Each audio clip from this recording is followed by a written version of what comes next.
In the quiet, sun-soaked village of Iluireti, the Adedayo family stood as pillars of the community. Their sprawling compound, framed by blooming hibiscus flowers and a wrought iron gate, was the envy of their neighbors. Adedayo, a pastor with a commanding presence and a warm smile, was revered for his wisdom and the guidance he offered to the people of the village.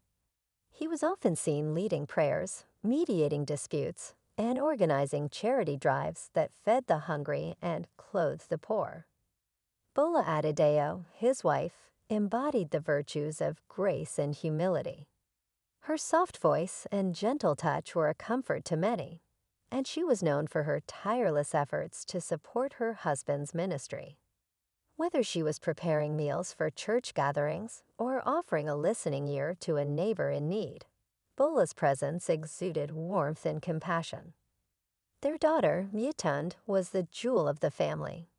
At 17, she possessed a beauty that was both striking and understated, with a brilliant smile that could light up any room. Her academic excellence and kind heart had earned her the nickname the village's sweetheart. Yitund dreamed of studying medicine in Lagos, imagining a future where she could return to Iluireti as a doctor, bringing modern healthcare to her community. Her dream was not just hers. It was a shared hope for the entire village, who saw her as a symbol of what the next generation could achieve. But beneath the polished surface of their family's public image lay unspoken truths. Bola's quiet demeanor was more than just a reflection of humility. It was a shield. Years of subtle slights, dismissals, and veiled criticisms from Ade had worn her spirit thin, though she rarely let it show.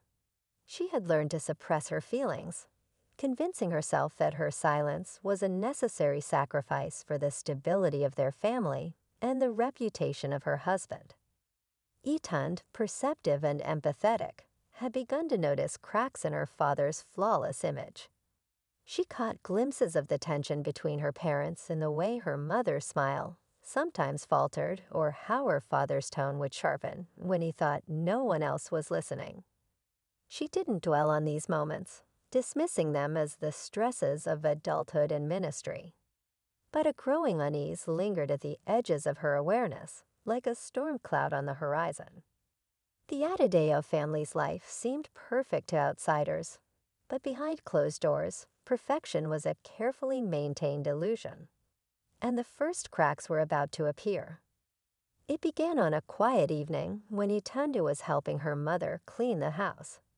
The chores were routine, dusting, sweeping, and tidying up the living room, until she noticed the door to her father's study. Unlike the other doors in their home, this one was always locked, its glossy wood surface unmarked by fingerprints. Ade had made it clear that his study was off-limits, a space reserved for his pastoral duties and private work. Yitund hadn't thought much of it before, but on this evening, curiosity gnawed at her. Why did her father guard this room so fiercely? Was it just a place for prayer and sermon preparation, or was there something more? A few days later, Yitund found herself alone in the house. Her mother had gone to visit a neighbor, and her father was at the church preparing for Sunday service. The quiet gave her an unusual sense of freedom, and her gaze once again fell on the locked door of the study. This time, the urge to know what lay behind it was too strong to ignore. Searching the house, Yitund found a small tin of spare keys in her father's wardrobe. She sorted through them until she found one that looked like it might fit. Her hands trembled as she inserted the key into the lock, her heart pounding with a mixture of excitement and fear. With a soft click, the door swung open. The room was dimly lit, the air thick with the smell of aged paper, leather, and faint cologne. A large wooden desk sat in the center, its surface meticulously organized. Yitund stepped inside, her bare feet silent against the tiled floor. She glanced around nervously, half expecting her father to materialize and catch her in the act. On the desk were several neatly stacked notebooks, each labeled with a year. Her fingers hovered over them before she selected the one marked with the current year. Opening it, she expected to find sermon notes or plans for upcoming church events. Instead, her eyes landed on something that made her heart race: a list of names. The names were familiar, women from the village, some of whom she knew personally. Next to each name were dates and monetary amounts. Some entries had additional notes scribbled beside them: urgent, resolved, handled. The implications of these words were unclear, but the secrecy surrounding the notebook made Yetun's skin crawl. Her breath quickened as she flipped through the pages, her mind racing with questions. What did these entries mean? Why was her father keeping such detailed records of these women? And why did it all feel so wrong? As she reached the final pages, she noticed something else: Polaroid photographs tucked between the sheets. She pulled one out and gasped. It was a picture of her father, smiling and standing close to a young woman. The setting was a restaurant, one that Yetund recognized as being in a neighboring town. The woman's face was partially obscured, but her body language was intimate, her hand resting lightly on Ade's arm. Yetund shoved the photograph and notebook back into place, her hands trembling. She locked the door behind her and returned the key to its hiding spot, her heart pounding as though she had just committed a crime. She knew she had uncovered something significant, something that could unravel her family's carefully constructed image. That night, Yetund lay in bed, unable to sleep. The weight of what she had found pressed heavily on her chest. Should she confront her father, tell her mother, or bury the secret and pretend she had seen nothing? As the moonlight streamed through her window, illuminating the walls of her room, she realized that her world would never be the same. The sun was high in the sky when Yetund ventured to the bustling village market, hoping the familiar sights and sounds would distract her from the storm brewing inside her. The aroma of fried plantains mixed with the earthy scent of freshly harvested yams, and vendors called out to potential customers with vibrant energy. Yetund's heart, however, was heavy with the weight of her father's secret. She replayed the moment she found the notebook over and over in her mind, her emotions oscillating between disbelief and dread. As she moved from one stall to another, picking out ingredients for dinner, she noticed something unusual. Women she had known her entire life, neighbors, family friends, and church members, avoided her gaze. Some whispered behind their hands as she passed, their eyes flickering with pity or disdain. The chatter, though faint, seemed to follow her everywhere, like a shadow she couldn't escape. Her chest tightened as she caught fragments of conversations. "Poor Bola," one woman murmured. "She must know by now." Another whispered, "And the daughter? She walks around like she's better than everyone, but look at her family." Yetund's face burned with embarrassment and anger. What were they talking about? Why were they looking at her as though she had done something wrong? Determined to get answers, she sought out her best friend, Fummy, who was manning her family's fruit stall. "Fummy," Yetund began, trying to keep her voice steady. "What's going on? Why is everyone acting so strange?" Fummy hesitated, her hands nervously arranging oranges in a neat pile. She avoided Yetund's eyes, her usual bubbly demeanor replaced by unease. "Yetund, I don't think I should."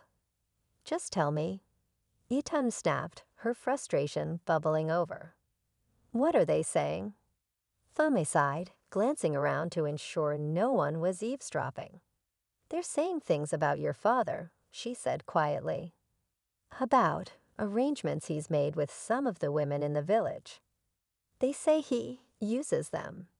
Yetund felt as though the ground had shifted beneath her. The word "uses" echoed in her mind, sending a wave of nausea through her. "That's a lie," she whispered, more to herself than to Fummy. "It has to be." Fummy placed a hand on her friend's arm. "I didn't want to tell you, but it's all anyone's talking about. I thought you should know." Without another word, Yitun turned and ran home, her heart pounding like a drumbeat in her ears. The market, once a place of comfort, now felt suffocating. By the time she reached her house, her legs were trembling, but her resolve was firm. She needed answers, and there was only one person who could give them to her. "Mama," Yitun called out, her voice trembling with a mix of fear and anger. She found Bola in the kitchen, quietly peeling yams. The sight of her mother's serene face, so oblivious to the chaos swirling around them, only fueled Yitun's frustration. "Mama, we need to talk." "Now." Bola turned, her expression puzzled. "What is it, Yitunde? What's wrong?" "People are talking about Papa," Yitun said, her voice cracking. "They're saying horrible things. That he takes advantage of women. Tell me it's not true." Bola's knife slipped from her hand, clattering onto the wooden table. Her face crumpled, and tears began streaming down her cheeks. Yitun's heart sank. Her mother's silence spoke louder than words. "Your father," Bola began, her voice trembling. "He's not the man you think he is." Yitun stared at her mother, the weight of her words sinking in like lead. "What do you mean?" she demanded, her voice rising. "Mama, what are you saying?" Bola sank into a chair, her shoulders shaking as sobs racked her body. For a moment, Yitun could only watch, torn between wanting to comfort her mother and needing answers. Finally, Bola wiped her tears and looked up at her daughter with weary eyes. "For years, your father has used his position to manipulate women in the village," she said, her voice barely above a whisper. "He pretends to help them, offering spiritual guidance, financial aid, or comfort. But it's all a facade.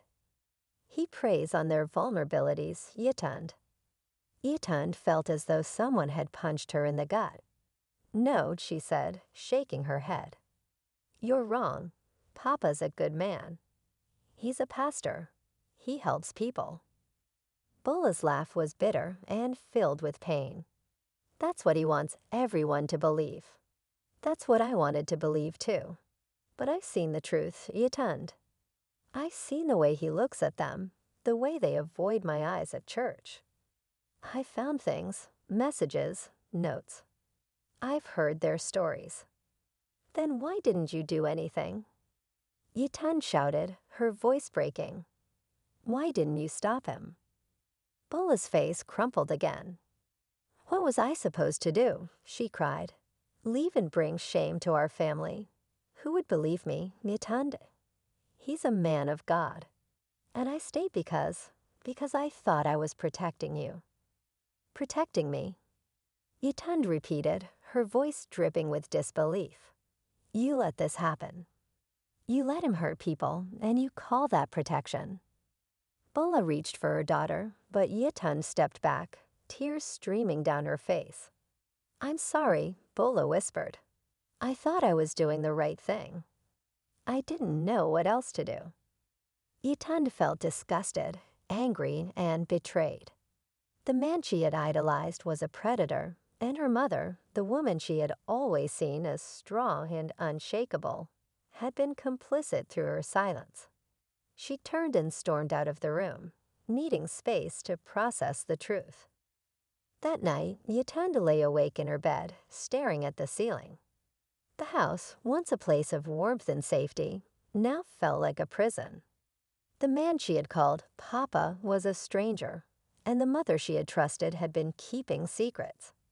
Yitun's world was crumbling, and she had no idea how to piece it back together. Determined to uncover the truth, Yitun couldn't shake the image of the names and notes in her father's notebook. The weight of the secrets it held pressed heavily on her chest, and she knew she had to confront one of the women listed. Among the names was Adedayo, a widow who had always seemed kind yet distant. Adedayo's husband had passed away years ago, leaving her to care for her 3 children alone. Her life had been a quiet struggle, one that Yitun now feared had been exploited. The walk to Adebisi's modest home was filled with dread. The small crumbling house sat on the edge of the village, surrounded by dry grass and a rickety wooden fence. Etund hesitated before knocking on the faded green door, her palms slick with sweat. When Adebisi opened the door, her face registered surprise and unease at the sight of the pastor's daughter. "Etund, what brings you here?" Adebisi asked, her tone cautious. "I need to talk to you," Etund said, her voice trembling. "It's about my father." Adebisi's eyes darted around nervously, and she gripped the edge of the door. "I don't think I can help you," she said quickly, attempting to shut the door. "Please," Etund pleaded, stepping forward. "I know about the notebook. I know what he's been doing." At the mention of the notebook, Adebisi froze. Her lips quivered, and tears welled up in her eyes. After a long pause, she stepped aside and gestured for Etund to enter. The inside of the house was sparse but tidy, with a single wooden table and chairs in the center of the room. Adebisi motioned for Etund to sit as she wiped her hands on her faded wrapper. For a moment, silence filled the room, broken only by the distant sound of children playing outside. Adebisi finally sank into a chair across from Etund, her eyes avoiding the young girl's gaze. "Why are you here?"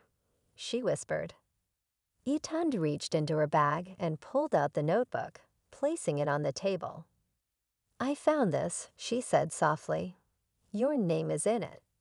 I need to know what happened." Adebisi stared at the notebook as if it were a venomous snake. Her hands trembled as she picked it up, flipping through the pages. When she reached her name, a sob escaped her lips. "He kept records," she muttered bitterly. "Of course he did." "What did he do to you?" Etund asked, her voice filled with both dread and compassion. Adebisi's tears began to flow freely. "After my husband died, I couldn't make ends meet. The rent was overdue, and I didn't know where to turn. Your father came to me, said he wanted to help. He promised to cover the rent and provide for my children. I thought it was God answering my prayers." She paused, her voice breaking. "But then he started asking for things. Touches, meetings in secret. I couldn't say no, Etund. What would the village think of me if I refused? What would God think of me?" Etund felt her heart shatter as she listened. Adebisi's shame and pain were palpable, and it was clear her father had preyed on her vulnerability. "I'm so sorry," Etund whispered, tears streaming down her face. "I didn't know. I never imagined." Adebisi shook her head. "You're just a child. This isn't your fault. But your father, he's destroyed so many lives. Women like me, we trusted him.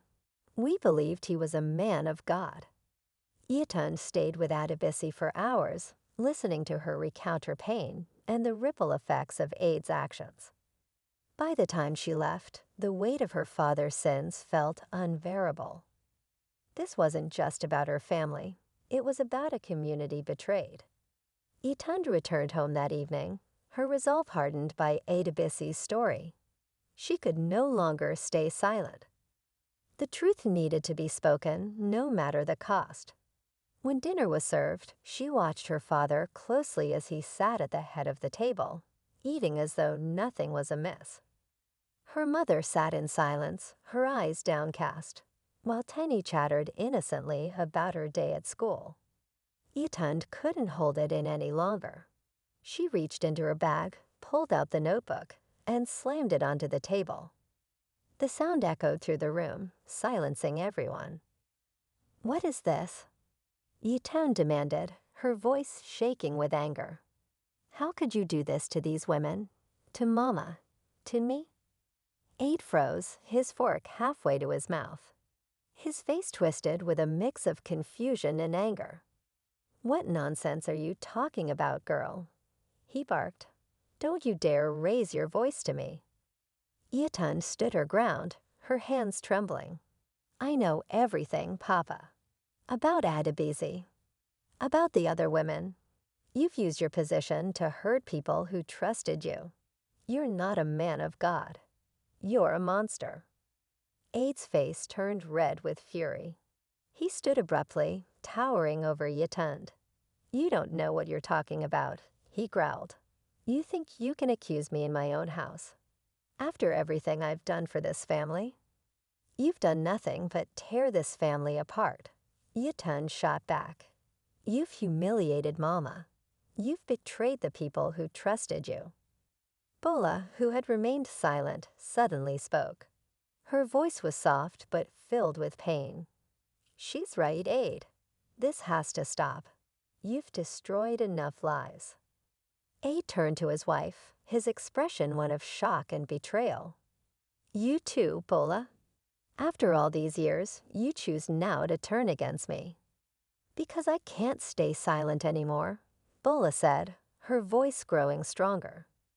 "I've watched you hurt people for years, and I stayed quiet because I thought I was protecting this family. But I was wrong. Silence only let you get away with it." Ade's shoulders slumped as the weight of his actions began to sink in. For the first time, he looked defeated. Yetund stared at him, her heart torn between anger and sorrow. The man she had once admired was gone, replaced by a stranger she could no longer respect. That night, the Adedayo family sat in silence, the tension in the room almost suffocating. Yetund knew this was only the beginning of the storm. The truth was out, but the consequences were just beginning to unfold. Yetund's decision to share her father's dark secrets with a trusted elder was not an easy one. She sought out Mala Ijeoma, a respected matriarch known for her wisdom and fairness. Sitting in the older woman's small, cozy hut, Yetund recounted everything she had uncovered, from the notebook to Adebisi's story. Mama Ijeoma listened silently, her lined face unreadable. When Yetund finished, her voice trembling, the elder placed a comforting hand on her shoulder. "You have done the right thing by coming to me," Mama Ijeoma said. "But the truth, my child, is like fire. It can cleanse, but it can also burn." The news spread through the village faster than Yetund had anticipated. Mama Ijeoma, though discreet, felt it was her duty to bring the matter to the village council. From there, the whispers turned into a storm. People who had once idolized Pastor Ade began questioning everything they knew about him. Women who had stayed silent for years found the courage to come forward, emboldened by Yetund's bravery. Their stories painted a horrifying picture of a man who had wielded his authority to manipulate and exploit the vulnerable. The village was shaken to its core. The church congregation that had once filled the pews to hear Ade's sermons dwindled to a handful of loyalists. His once thriving electronics business saw a steep decline as customers took their business elsewhere. People who had once greeted the Adedayo family with smiles now avoided them or, worse, sneered at them openly. Yetund and Bola bore the brunt of the backlash. While some villagers admired their courage, others blamed them for bringing shame to the community. Why couldn't they handle this privately? Some whispered, did they have to ruin his life? Bola, though hurt by the comments, held her head high. She had spent too many years in silence to let judgment from others break her now. One day, as Yetund walked to the market, a group of young women approached her. One of them, a girl her age named Kemi, grabbed her hands. "Thank you," Kemi said, tears in her eyes. "You don't know what this means to us. You've given us a voice." Yetund nodded, her heart swelling with both pain and pride. She knew her father's sins had hurt many, but she also knew that exposing the truth was the only way to begin healing, for herself, her family, and the village. After weeks of turmoil, Bola made the difficult decision to file for divorce. The process was not easy. Ade fought it at every turn, refusing to accept the collapse of his carefully constructed life. But Bola remained resolute, determined to free herself and her children from the shadow of his deeds. With the support of Ma'a Ijeoma and a few loyal friends, she navigated the legal and social hurdles, emerging stronger and more self-assured than ever. Leaving the village was equally painful. It had been their home for generations, a place filled with memories of better times. But staying meant living under the weight of constant judgment and whispers. Bola, Yitund, and Kem packed their belongings and moved to a nearby city, seeking a fresh start. The transition was not without its challenges. In the bustling city, they had to adjust to a new way of life. Yitund enrolled at a new school, where she quickly found her footing, her resilience earning her the respect of her peers. Bola, who had spent most of her life as a homemaker, started a small catering business. Her food, rich with the flavors of their village, quickly gained popularity, and for the first time in years, she felt a sense of independence and pride. Yitund, though still scarred by the ordeal, channeled her pain into action. She founded a community group for women, providing a safe space for them to share their stories and access resources. The group grew rapidly, attracting women from all walks of life who had faced abuse, manipulation, and betrayal. Yitund's own story became a beacon of hope, showing others that it was possible to rise above even the darkest circumstances. Kem, the youngest, found solace in the stability of their new life. Though he missed the familiarity of the village, he thrived in the supportive environment his mother and sister had created. The laughter that had once been absent from their home returned, slowly but surely. As for Ade, his life in the village continued to crumble. Isolated and disgraced, he spent his days in the empty church he once led, clinging to the remnants of his former power. His fall from grace served as a stark reminder to the community of the dangers of unchecked authority and the importance of accountability. Years later, Yitund returned to the village for the first time since leaving. The streets felt smaller, the faces older, but the memories remained vivid. As she walked through the marketplace, she noticed the mixed reactions of the villagers. Some avoided her, their eyes filled with lingering resentment or guilt. Others approached her with gratitude, their words affirming that her courage had sparked change. "You were brave to do what you did," an older woman said, clutching Yitund's hand. "Because of you, my daughter spoke up about her own struggles. She's free now." Yitund smiled, though the weight of the past still lingered. She knew the scars of her father's actions would never fully heal, but she also knew she had no regrets. Speaking the truth had come at a great cost, but it had also brought freedom for her family, for the women her father had hurt, and for herself. The Adedayo women had built a new life, one rooted in truth and resilience. Bola's catering business had flourished, and she had become a respected figure in her new community. Yitunda had gone on to study law, determined to fight for justice and protect those who couldn't protect themselves.